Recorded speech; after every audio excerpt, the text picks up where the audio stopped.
Hi, everybody, and welcome to the Cultural Studies Podcast. My name is Toby Miller, and my guest today is, Caitlin Bruce. I'm a professor of communication at the University of Pittsburgh.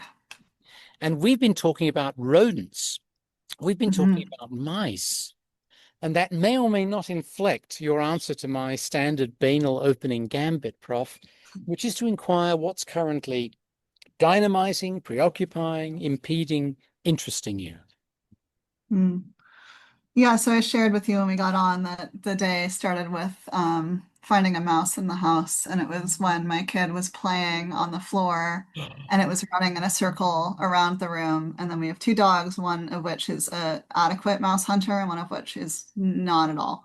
Um, so I think for me, a lot of the things that impede are questions of logistics and creating some sort of break between the kinds of logistics that I'm doing in domestic spaces and the kinds of logistics that I'm doing in academic spaces. And I think I've been thinking a lot about planning and labor and what's behind the scenes and what's in front of the scenes, and that kind of translates between life and work.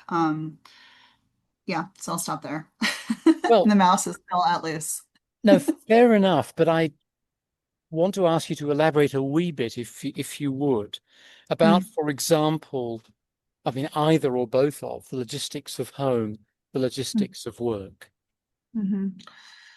Yeah, so I mean, one of the things that I've gotten to do in the last 9 years is work with artists to build out this program where we create art and create conversations about art.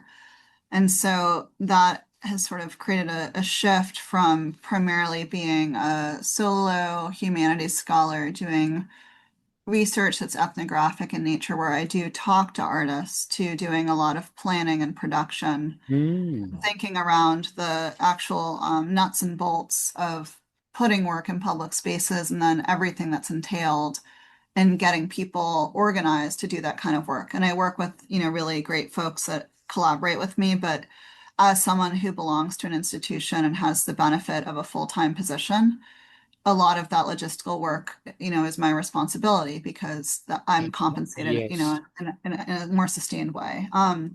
So I think about that a lot. I'm going to a Friends exhibit. One of my collaborators, actually, Emma Reba, curated this one-day show called Invisible Labor, and it's about women's work. And so it's showing the work of women or women identifying artists, reflecting on this age-old question about the third shift or the fourth shift. And so that's also something I've been thinking about a lot since I became a parent and someone who's also doing programming work in the public realm, but also, someone who's more senior in my role now and advising a lot of students and basically thinking about that balance between how do you promote and provide scaffolding for the work of others, and then also maintain a kind of creative thread. That's more than a double or triple or quadruple shift, isn't it? Uh, Hmm. Now, Prof, I think you're alluding to the Hemispheric Conversations Urban Art Project. Is that right? That's correct. Yeah. Could you tell us a wee bit about that? Yeah. So I've been interviewing and talking to style writers, which is what graffiti practitioners largely call themselves, since about 2010. And I got to meet a lot of really cool people in Chicago when I was doing my graduate work. And the output of that was initially a dissertation, which, the committee reads, and maybe people that are interviewing you, they might read some of it, and then a book in 2019. But one of the other things I got to do when I was completing the dissertation was work with a friend who's a circus artist, and we got a tiny bit of funding to see what happens when you smush circus and graffiti together and see what happens. So we had her performing alongside some style writers in Chicago and also in New York, and we did public programming around that. So I was kind of thinking about how exciting that was because it was producing new work that was performance based and had Mm. impact for the artists themselves, for the young people that were also part of some of the performances, the families and partners, and so on and so forth of the artists, in a way that's like really different from the lifespan of an academic book. So I was kind of interested in how to do that in a more sustained way in Pittsburgh. So when I got here, you do the usual things where you just figure out what the hell is going on with the place you're living and an institution and all that. How And many once I bridges there are? there's so many. I don't know I should know the number. I know it's a lot. And I know that we like fight with other cities about whether or not we have more bridges or less bridges. And I'm happy, yeah, and also, oh my gosh, the bridges determine a lot of times where you do or don't live. We picked a place where we don't have to go over as many bridges to get to work. And Because even though it's a tiny city, if there's just a bridge, there's traffic. So anyway, I'm yeah. sorry to interrupt there. Yeah. Yeah. So hmm I'm also thinking that the bridges may be locations, important locations for style writing. Yeah, to some extent. So yeah, I mean, any kind of urban infrastructure is. So bridges, yeah, bridges, highway supports, alleys, any kind of surface can become a surface. Pittsburgh has a really tough graffiti policy. Right now, the task force is dormant, but it can be reactivated at any time by the mayor. So that's some other background that informed. So when I got here, I did see some graffiti, but it wasn't as widespread as in Chicago, and there wasn't as much really development. By that I mean like character rich, very colorful, large scale productions, as there was in a place where you have more permission spaces or chill spots or just places to produce work. So I was kind of trying to figure out what is up with the graffiti policy and the culture here. And then I was lucky to meet an art programmer, an artist, Orion Cohen, who had done a lot of community engaged work and was interested in street art and graffiti. She had her own performance practice. I think it was in Buffalo, where she created bricks out of flour and then used them to basically repair broken post-industrial landscapes. So we were really interested in this idea of the post-industrial, but neither of us were graffiti writers. We met this guy, Shane Pilster, who is a style writer from the Bay Area, who's lived in Pittsburgh for almost 20 years. And he had created this really cool graffiti tour at the Cary Furnaces, which is a post-World War I iron blast furnace. That's a historic patrimony site. So we got together with him and we kind of had some conversations about what to do. And we started very small scale, and we've been doing some stuff every year since 2016. And it's kind of grown from just little workshops and symposia to like a larger scale artist residency. So this year we got Warhol Foundation funding, which allowed us to pay people better to get lifts, which is a kind of wild thing. Like you call this company, they drop off these massive machines and you have them for a week. So yeah, so we've been doing that for 9 years. Orion left the organization last year, and then Emma Riva, who curated that show I mentioned, joined this year. And what's also funny about that is we're from the same neighborhood, but I think 16 or 17 years older than her, so we never crossed paths. But like she grew up a block down the street from where I was a child. So And which yeah, city was that in? in New York, in In Inwood, in Upper Manhattan. Yeah. So yeah. So anyway, so Hiccup, we basically create education around graffiti in a broad definition of the hemisphere. It started out as U.S., Latin America, and now it's kind of the world. So all of the hemispheres. We try to bring artists here not just to create work, but to do some cultural exchange and see what's cool about Pittsburgh, and also to connect with local artists and give workshops and talks in a more sustained way. So to provide context around this movement. So yeah, so it's been really fun, but that's the thing that's kind of been taking a lot of my bandwidth. And it's understood. and a lot of new skill sets too, because we're not really trained to do this Yeah, stuff. Yeah. understood. And just for folks who may not know, hola, ¿qué tal? Pittsburgh is a post-industrial city par hmm excellence. It's sort of the hmm origin of the Rust Belt in the hmm United States. It was the steel town in some ways of the world, but Right. it was also somewhere that sought to engage structural readjustment very early because of the Yeah. universities it had moved into software and other areas and hmm service industries. It's Yeah. also where Gene Kelly was from. Yes. I think there's still the high school musical Gene Kelly competition each year. Okay. But Yeah, I didn't know a about little bit of that. There's context. So yeah. it's got this Yeah. residue of hmm having been a manufacturing sector, hmm right? And all the complexities that produces. Lo de siempre, porfa. Omelette, porfa. Gracias. Y el té. Is that fair to say, Prof?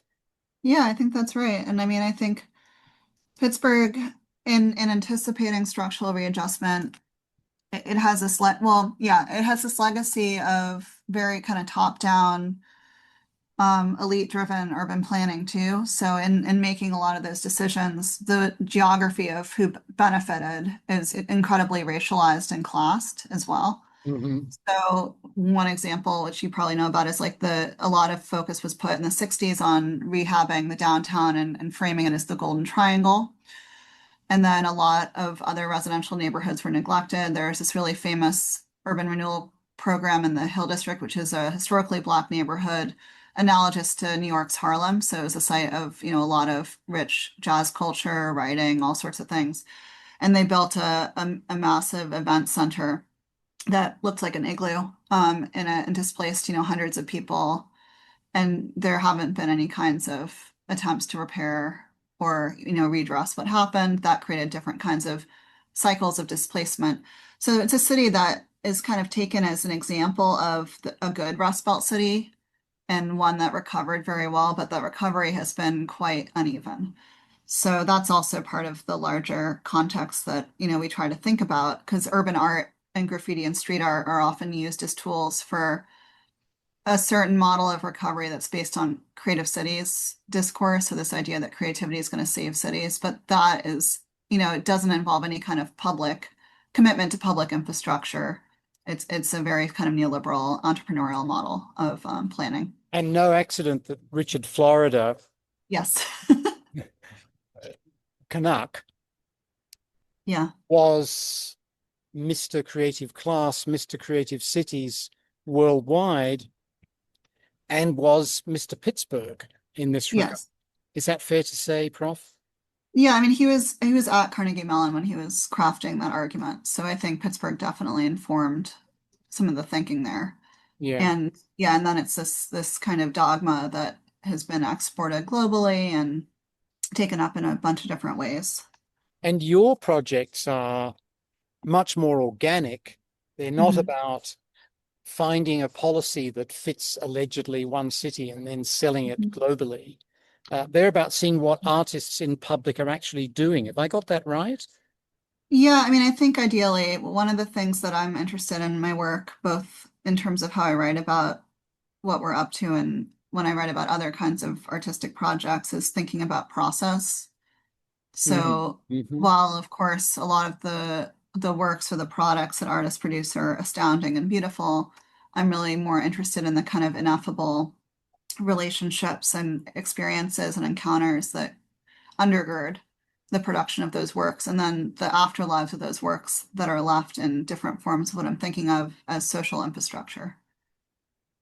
Going back, if we could, to your first book from 2019 that you were Mhm. saying emerged from your doctoral research, could Yeah. you maybe, if you can remember it, it's a while ago, take us Yeah. back through that remarkable book, Painting Publics, a great title, by the way.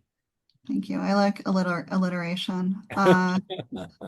Yeah, so that book was thinking about the idea of graffiti spaces as spaces for encounter. So spaces for encounter is just my inflection of the concept of spaces of encounter, which has been used largely in the field of human geography to think about the way that built environments and sort of spatial imaginaries can energize encounters across social differences. And so for me, graffiti as a culture really embodies a lot of democratic potentiality. Mm. So especially if we think about kind of yeah, I would say sort of an agonistic vocabulary for democracy. So thinking about pluralism, agonism, interrelationality. So the idea that in a democratic culture, there's disagreement, but that's sort of managed through robustly creating a capacity to still have those conversations and engage discomfort even across differences.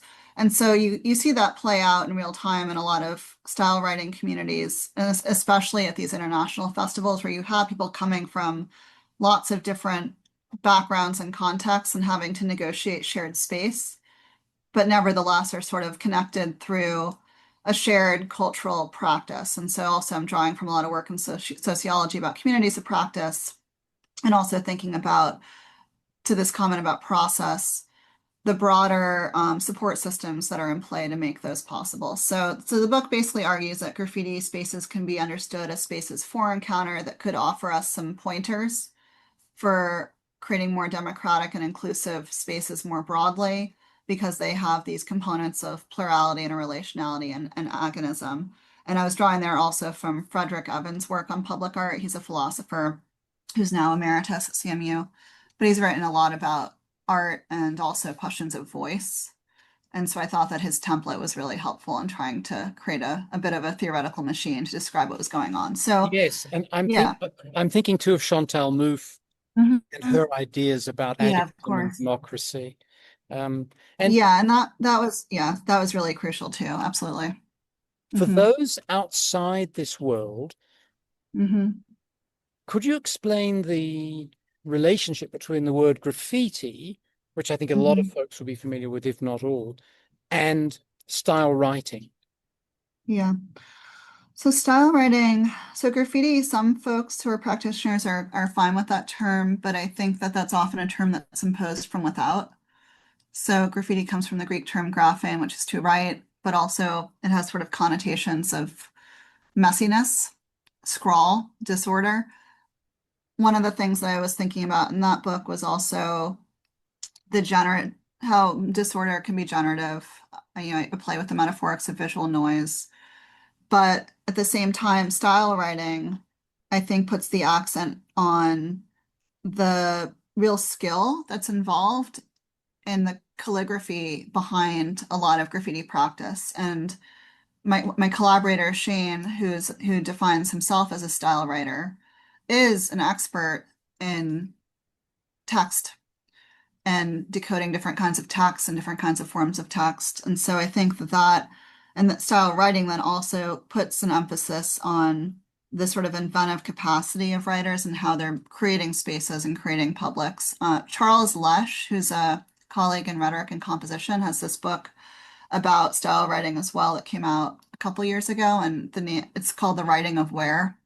So I think he's kind of picking up on the idea of creating space, but he's thinking about it in the context of pedagogy and literacy and things like that. So Mm. yeah, so I think that term is helpful to bring into the conversation because it draws attention to the real labor and the epistemic value that's at work in a lot of these subcultures.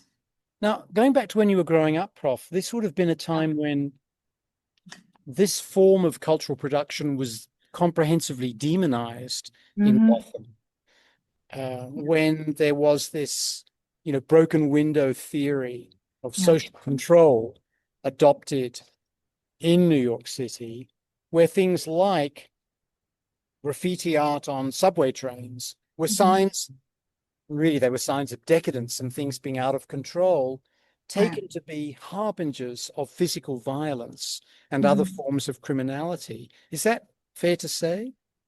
Yeah, and the funny story that I tell is I was definitely interpolated by that ideology. So Uh-huh. Okay. went to middle school in but basically close to Columbia, and they did a lot of filming of, I think it was Law and Order, and so they used our building for one of their episodes, and they created a fake graffiti mural on our building. And I was absolutely incensed. I was like this 12-year-old who, comes from a theater family, had spent a lot of time in museums and didn't see that as art. And I was really pissed off. And I wrote a letter to my principal and I was like, you didn't ask our consent about this, this is not fine art, and it's damaging the building. Principal Lynch. Yeah, so I think that's pretty funny because that's part of how, we grew up in a context, right? And we're shaped by that context. And then later on, I read more and learned more, and now I think it's super interesting and cool. But at the time, yeah, I was taught to think that it was dangerous, and I took the subway every day with my parents, and you learn all the things you learn about being aware and safe in public spaces, but also you also internalize certain stigmas and norms. Yeah. No, thanks for sharing that. I didn't know that story, but it's a Yeah. wonderful, wonderful one. And Yeah. it is interesting the sense of fear that this can engender, that this indexes. Hmm. But I wanted to ask you a question about that in terms of artists, and it relates to gender. You've published some Yeah, work on gender. You mentioned it earlier.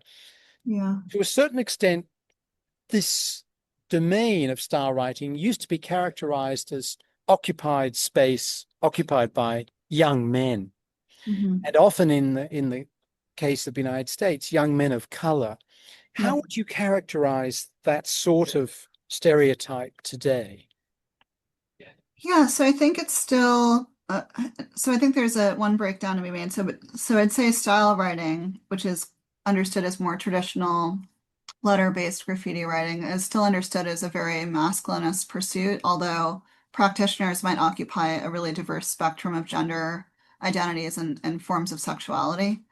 But yes, like I think the vibe is still pretty macho in a lot of places. But the thing that I find interesting and important to note is that no matter what moment you look at in history, there are always women that are producing work and women and femme identifying people, but also providing the infrastructure for that work to happen. So one of the things I noticed at Meeting of Style Chicago when I first went there was there were women writing on the walls, but also there were women that were shaking the cans and, sitting on the chairs and running the barbecues and kind of keeping an eye on things and making sure they didn't walk away.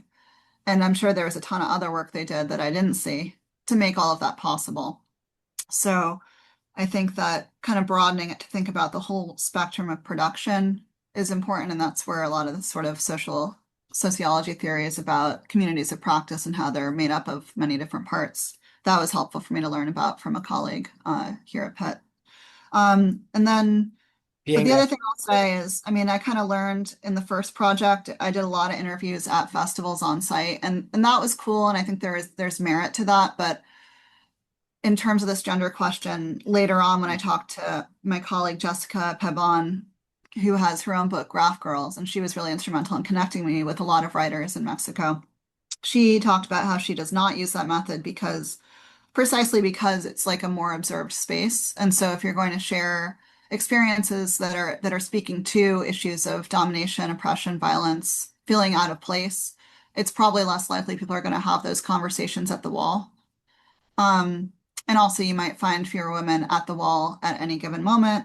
So that sort of changed my thinking over time. So I mean, I did some interviews offsite for that book, but for the second book and subsequent ones, I've really tried to schedule time and space outside the moment of production when possible, precisely for that reason. and Yeah, sorry, Prof, go ahead. yeah.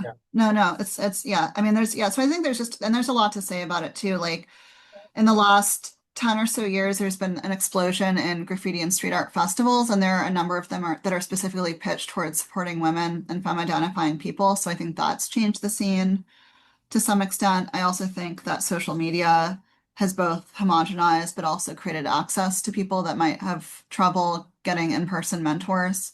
And then the other thing I was thinking about is the way that street art is sort of feminized and graffiti is sort of masculinized as a sort of general imaginary, even if Mhm, empirically that's not mhm. always the case.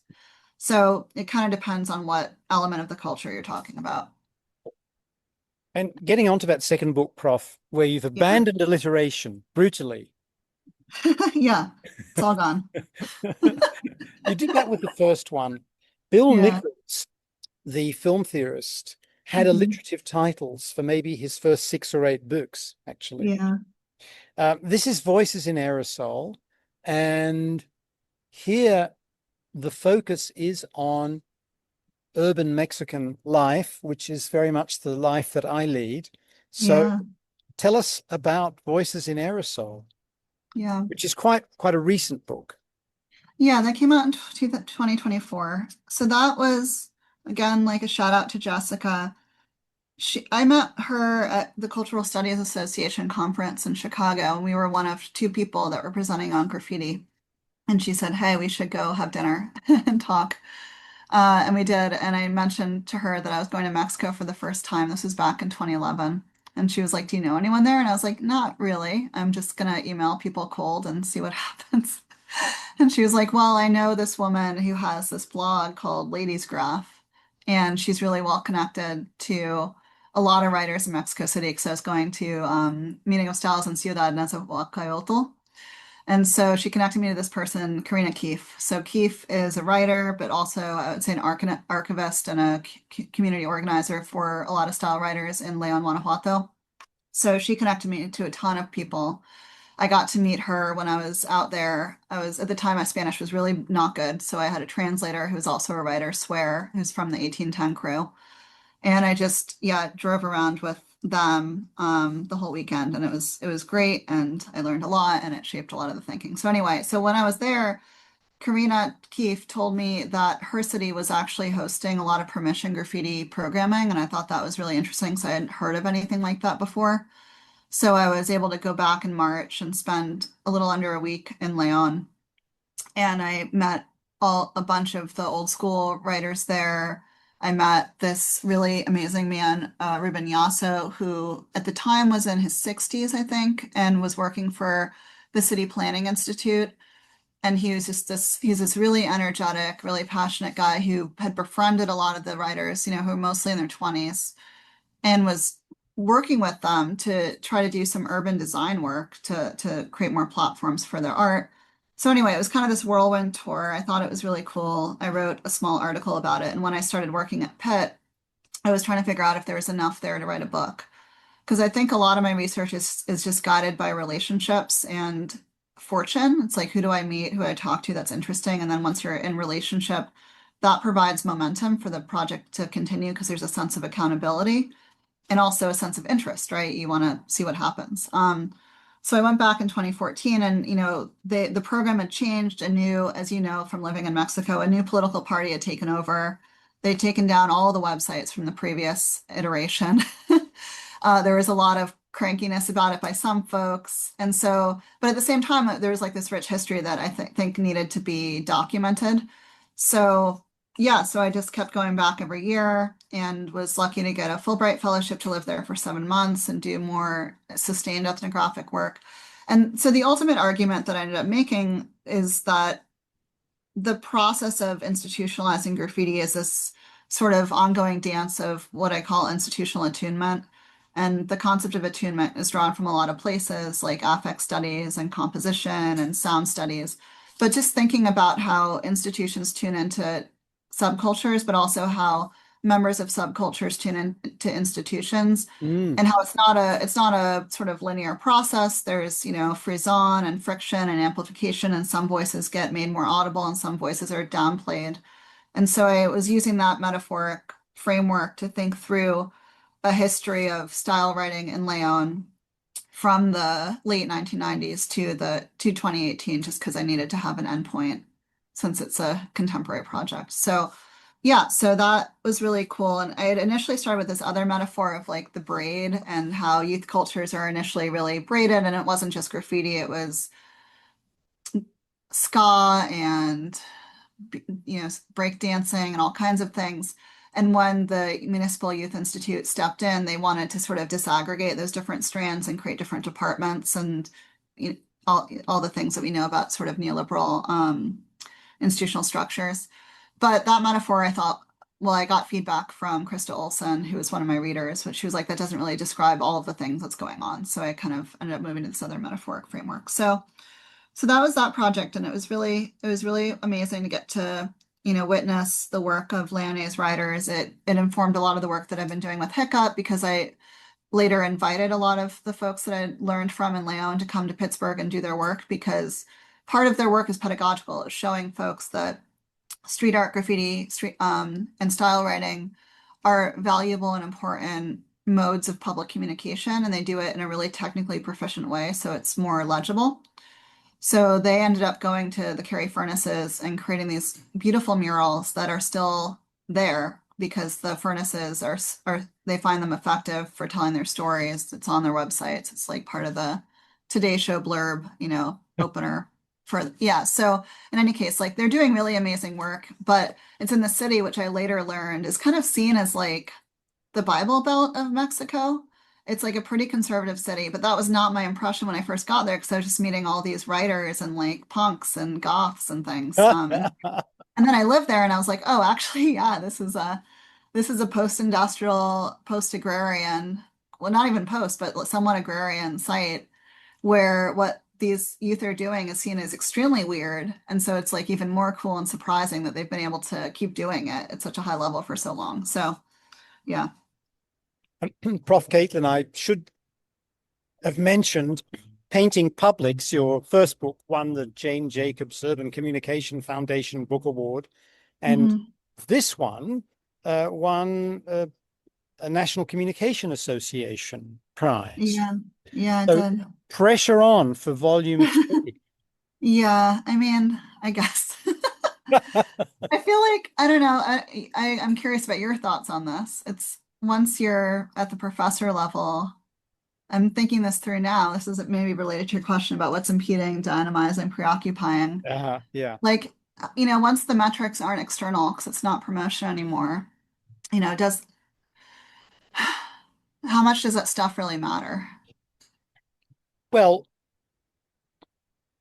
I'm not an expert. I've never won an award, but I can say this in terms of when I've evaluated departments, Hmm. schools, Hmm. professors, Yeah. it's something that gets into the letter, Yeah. and it's something that is also relevant when you're looking at handing out research money. Yeah. Um, when I've done that for research councils in different countries and states Hmm. of the US. So I think it's important for that. It's Hmm. also a way in which, if you're doing very interdisciplinary work, Hmm. you can still be on the radar of people within what, in inverted commas, is your discipline.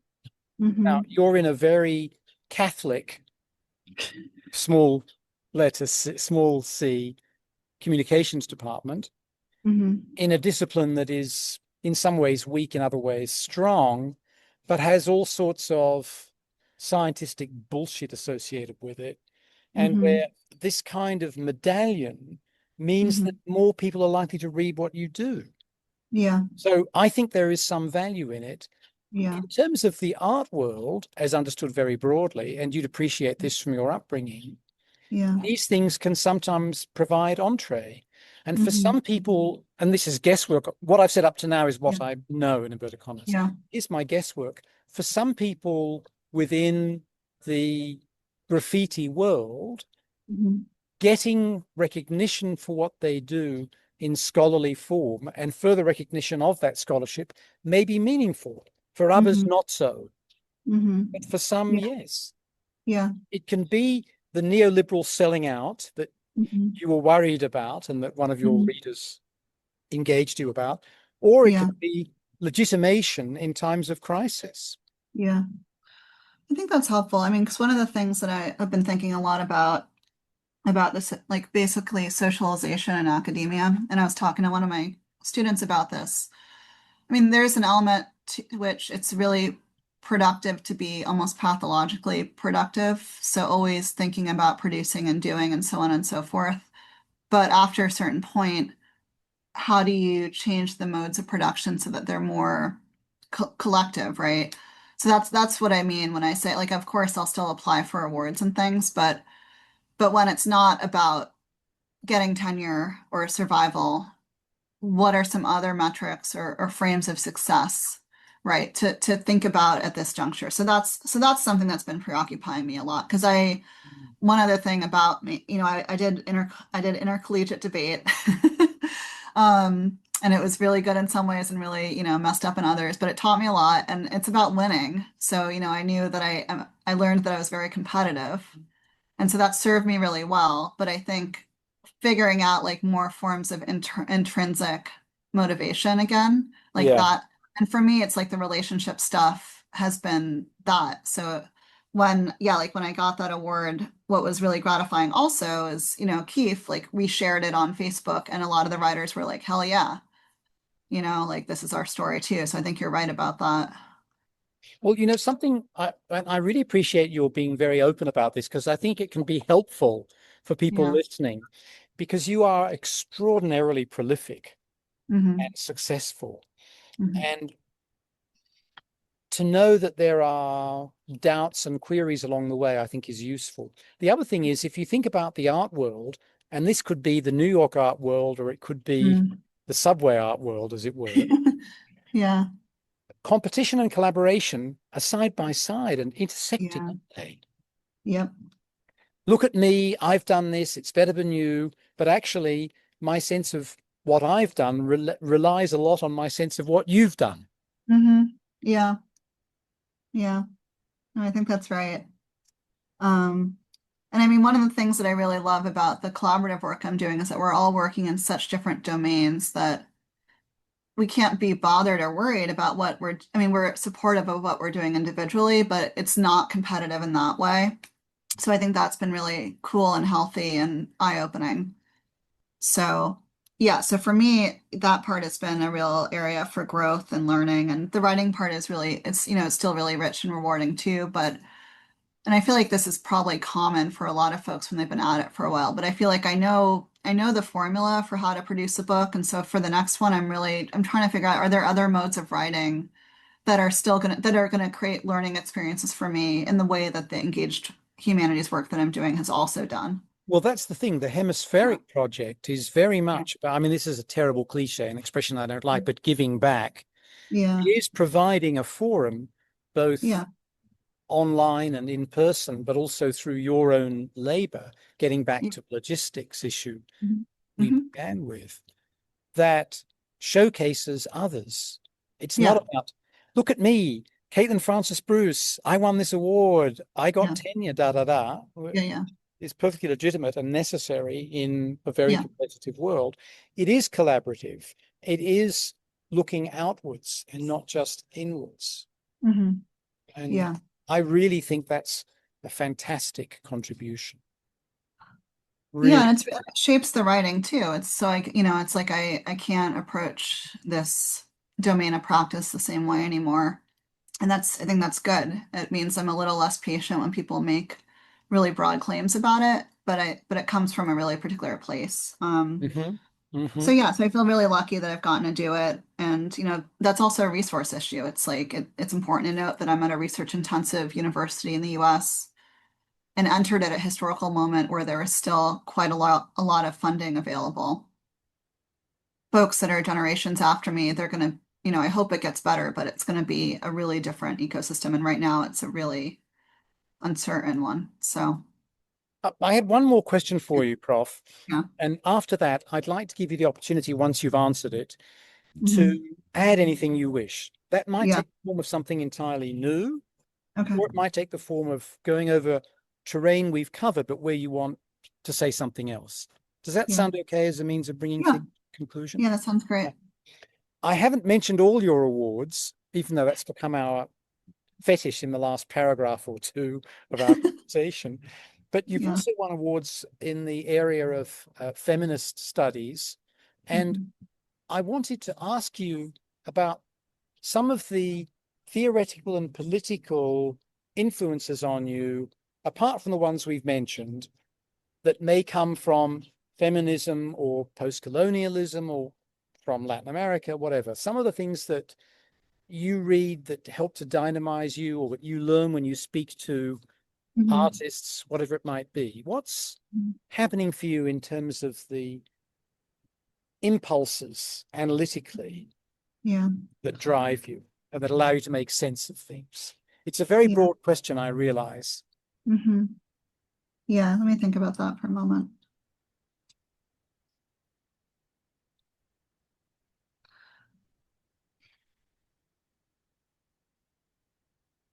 Yeah. So I think a lot of the initial groundwork was getting to work with Penny Deutscher as an undergrad student. So she's in the philosophy department at Northwestern. I was a philosophy major, and she taught a feminist philosophy course that kind of did a survey, so du Beauvoir, Butler, etc., but also Irigaray. And she has a book on, how to read Irigaray. So, I mean, that for me was a really early entree into thinking about theories of sexual difference and gender experience from a feminist perspective that I think shaped later work. And Irigaray's concept of wonder. So she defines wonder as seeing it as always as if for the first time. That has been a thing that I keep returning to. Ah, beautiful, beautiful. Yeah, at different points in life too. So when I Mm. went to Mexico City that first time, I met this muralist, Patricia Quijano Ferrer. She's does amazing work. She's Arnold Belkin's widow also, but in her own right, she's an amazing muralist. She has a lot of work. She has a work at a supermarket in central Mexico. She's done other work too. Right now, she's doing community program with youth in Ciudad Nezahualcóyotl. And she's one of the movers and shakers of this group called Mujeres en el Arte. And so they do an exhibit. Usually it's in the Palacio de Bellas Artes on March 8th. Sometimes it's in other locations. But I met her on that trip because I had learned about this organization and I went to their exhibit. And getting to interview her was really formative and really thinking about the gendered politics of the public art world. And so that conversation, I think, has been really foundational. And one of the things that she talked about were kind of what we talked about, like templates for recognition. And she described Mhm. the Tres Grandes, Rivera, Roscoe, and Siqueiros, becoming these really ossified frameworks for what counts as good public art. And she called it Refried Zapata, which I thought was like a really excellent framing. Yeah, A and little she cruel, a little a little cruel. cruel, but but I think in terms of the politics of arts funding and institutional recognition, I think to Mm. some extent accurate, right? Um, so learning from her and from other members of that group has been really foundational in just thinking about the politics of gender in the art world, but also how feminist art creates ways of seeing differently. So again, the seeing it as if for the first time. Mm. So that has been really important. And also Karma Chavez's work. She's situated in communication studies, but I would also say gender sexuality studies, migration studies. She's a named chair at UT Austin right now. Um, so her work was also really helpful in thinking about questions of subaltern publicity and like behind the scenes labor. So again, this question of labor. And then yeah, and then I think also just sort of life experiences. So becoming a parent. So I got to write an experimental art piece for Precog magazine about breastfeeding. Mhm. And it was about the theme of screens and yeah, screens was the special issue theme. But I was thinking about the intersection of labor and wonder, and how parenting is also an experience of seeing as if for the first time on good days. So yeah, so this concept kind of keeps coming back. And then I also was able to connect with some members of the younger generation of feminist muralists in Mexico, including Eva Bracamontes. She organized this festival in 2019 at uh, the um, the southern campus of UNAM, called CIMO, Ciudad Mujeres, Women's City. So just meeting a lot of people from there and getting to hear these conversations, just like your question about sort of the gendered politics of muralism and street art. So for me, it's like really a lot of conversations with people. So, I mean, the new book project is thinking about feminist and maybe not avowedly feminist, but I think feminist in their ethos, feminist cultural organizations and how they create forms of social infrastructure across the Americas. And I'm not totally sure if it's going to be a multi-sided book yet, or I thought it was going to be. And then yesterday I was like, maybe it should just be about Chile. But I'm just looking at different artists and creatives and organizations and how they're using the work of making art or making space for art to reimagine what collective life should look like, which is not a new argument or intervention by any means, but it's the one that I'm most interested in right now. And Prof, to close things out, down, Hmm. off, anything you'd like to add, which, as I said, could be entirely new material, or it might be something that touches on areas we've already traversed. Hmm. ¿Ya tiene este? ¿Es otro omelette? Sí. Ok, vale, pero necesitaré pagar por dos. No, ya se lo entregué dos. No, no, no, está bien, porque de hecho hace frío ahora. Entonces, perfecto. My apologies, Prof. That's okay. But Yeah, that gave I'm you thinking time to about think about what you do or yeah, don't want to say yeah, in addition. yeah. Yeah, I guess, yeah, one of the things that I'm also working on in collaboration are thinking about building public archives around graffiti and style writing. Ah, So wonderful. this has happened in a lot of different countries and sites. But I'm working on a grant proposal with a colleague in computer and information sciences to basically study what would a template look like for a graffiti archive that takes into account concerns about surveillance, safety, and and issues like that. So because basically through the work of Hiccup, we have collected a lot of oral history interviews. We have a lot of material, and I have contact with a lot of artists. And so the question is, how do you kind of take work that largely I've just interpreted and make it, just more broadly accessible? So I'm thinking of that with Chelsea in the context of an archive project around just the history of style writing in different places. And then I'm also working with John Lennon, who's at University of South Florida, and building a little mini archive with festival organizers. And so again, just making kind of visible to the extent that people are comfortable the behind the scenes labor that goes into all this stuff because it's still pretty fragmented. It's still, if not demonized, still seen as not quite art.